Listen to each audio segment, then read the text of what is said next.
Hello, everybody. Now, this is something that I've been wanting to do for a long time now, a review format type video, but I could never really think of like a right time to start doing it, so I just thought I'd start now. I plan to review movies, TV, and games, because I know I upload a lot of gaming stuff on this channel, but movies are also a huge part of my life, and I want to convey that through videos as well. So, I just got back from seeing Backrooms, the new horror movie. So this was one of my most anticipated movies this year, actually. Being a fan of the Backrooms from watching, little horror games about it, or reading on some of the lore some people have come up with. I just think it's a super fascinating concept.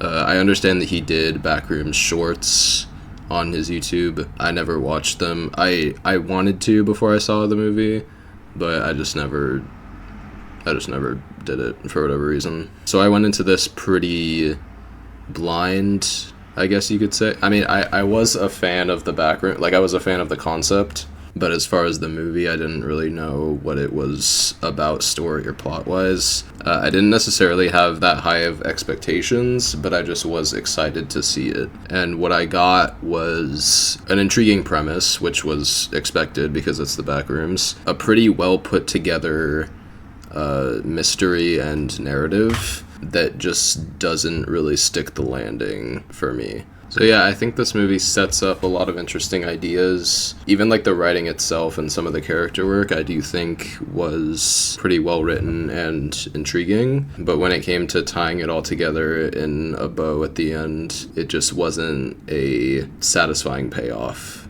for me. But with that, let's get to the scoring section of the video. So whatever I'm going to be reviewing, I break it into 5 categories. I rate those out of 10, which culminates in an overall score at the end. So the first category is craft, which encompasses basically everything behind the camera. So that includes direction, writing, the story and plot itself, even like sound design or score. And I'd give craft for this movie an 8 out of 10. Like I said, I do think it's well put together overall. And the next category is visuals. Pretty self-explanatory, but basically just how it looks and, whatever interesting stuff they do with the visuals, that gives it bonus points as well.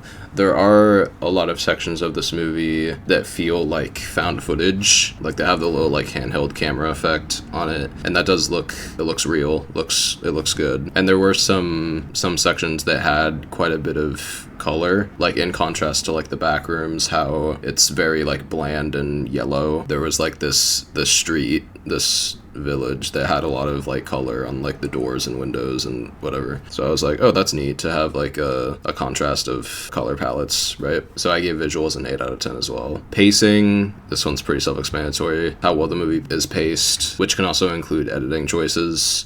Maybe I should rename this to editing. But I thought this movie was paced pretty good. It certainly didn't feel like 2 hours. It's not like it flew by or anything, but it didn't feel unbearably long, and I was never really that bored. So I gave pacing a 7 out of 10. Acting, very self-explanatory. Renate Reinsve and I don't know the other guy's name, but this guy.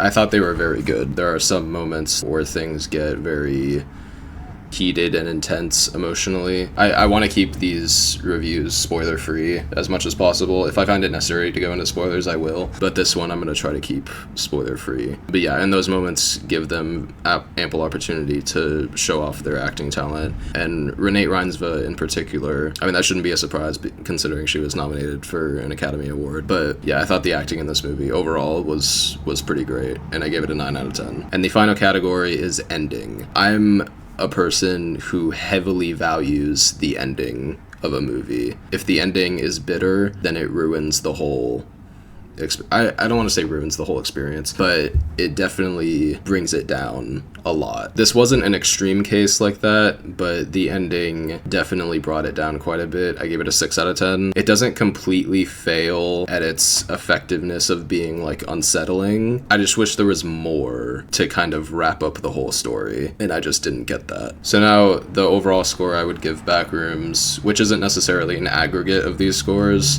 because some things, like I said, the ending I put heavy emphasis on. Some things are just mean more than other things. But I'd give Backrooms a 7 out of 10. I do think it's a pretty good movie. It could have been better, but it certainly isn't bad in any way. So yeah, that was my review of the Backrooms. Or it's not the Backrooms, it's just Backrooms. That was my review of Backrooms, and yeah, I hope you enjoyed.